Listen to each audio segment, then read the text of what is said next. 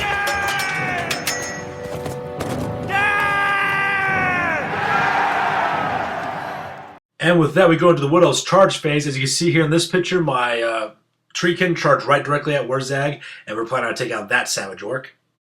In this picture, my Treekin also charges to the flank of Undead Fred, and Durthu charges right at the Immortals. So the Smackdown's about to come down on this part of the battlefield. And on this side of the battlefield, my Treeman Sternbark, he charges in to face the Immortals as well. The rest of my Dryads kind of pile in order to deal with the remaining Black Orcs are on this side. So that pretty much sums up the charging phase for this round. Give them nothing, but take from them everything! And with charges out of the way, that takes us directly to the combat phase. I decided to attack with Durthu first against the Immortals, and that guy managed to plink off another 6 more of those bad boys. So Durthu is basically earning his keep in this army, so I'm really happy with him. On this side of the battlefield, Grimgor Ironhide manages to flow spectacularly. He didn't fall? Inconceivable! You keep using the horde. I don't think it means what you think it means. And he only manages to kill 2 of my Dryads, which is pretty epic in my opinion. It's kind of cool because Grimgor Ironheart is pretty terrifying. So I was pretty lucky with the die rolls mistakes on my opponent's side. So because of that, I'm pretty happy how combat's going so far. I then decided to attack with Coadil next against Undead Fred the Giant. He managed to bring down Undead Fred down to 4 wounds, which is pretty awesome. Undead Fred decides to counterattack instead, directly at Coadil. And unfortunately for him, he flubs all of his rolls, which is pretty hilarious for me. So I'm pretty proud of my Treeman, bringing down the Giant down to 4 more wounds. So that's combat between these 2 Titans. And because karma kind of goes both ways, because I was making fun of Undead Fred, my tree can just totally implode on their dice. He didn't fall? Inconceivable! You keep using the horde. I don't think it means what you think it means. And all 6 of my tree can only manage to bring down Undead Fred by another 2 wounds. So, with all those attacks, all the damage those guys cause, you think they'd be a little bit better than that. But I think it's because I've been making fun of my opponent's dice roll that the dice gods were like, no soup for you, basically. And so because of that, I flipped my rules. So Undead Fred is still sticking around for another round of combat. And as you can see here, the Flubbertastic on the whole attack roll thing not doing so well. It kind of goes both ways. My Dryads don't manage to really inflict that many wounds on the Black Orcs. The Black Orcs don't manage to win any inflicts on my Dryads too much. So because of that, both sides are kind of much evenly drawn here in the forest. And in this photo, my tree can curb stop Wurzag right back into the ground. So I'm pretty happy about their performance. I mean, it was 6 Treekin against 1 lone character, so it wasn't much of a contest. But, still, 1 less Orc to worry about.